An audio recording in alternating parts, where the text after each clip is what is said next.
Hallo julle, nou hier is die nommer 1 rede hoekom jy gedurig in jou gedagtes vasgevang bly.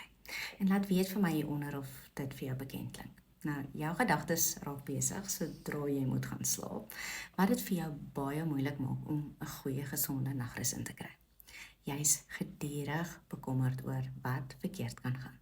Selfs wanneer alles op die oog af reg is.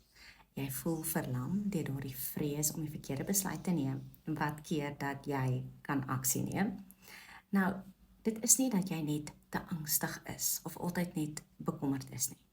Die regte werklike probleem is dat jou onderbewussyn vasgehou word deur vreesgebaseerde oortuigings en ou trauma-reaksies wat in jou daaglikse lewe geaktiveer word. Nou hierdie reaksies hou jou nou vas in daardie siklus van angs, selfs wanneer daar nie eers 'n werklike gevaar is nie.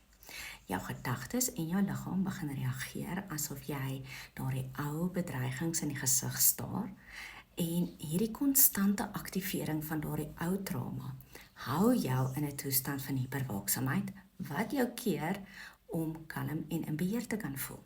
Maar sodra jy hierdie onbewustelike triggers aangespreek het, kan jy jou gedagtes begin verander en jy kan vrykom van daardie angssiklus.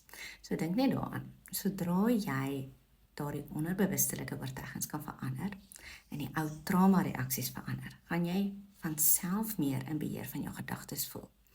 En minder alles so overthink, nie meer elke klein besluit overthink nie en ook nie vasgevang voel in daardie veg of vlugmodus nie. Maar jy gaan meer met kalmte en duidelikheid en selfvertroue jou dag kan aanpak.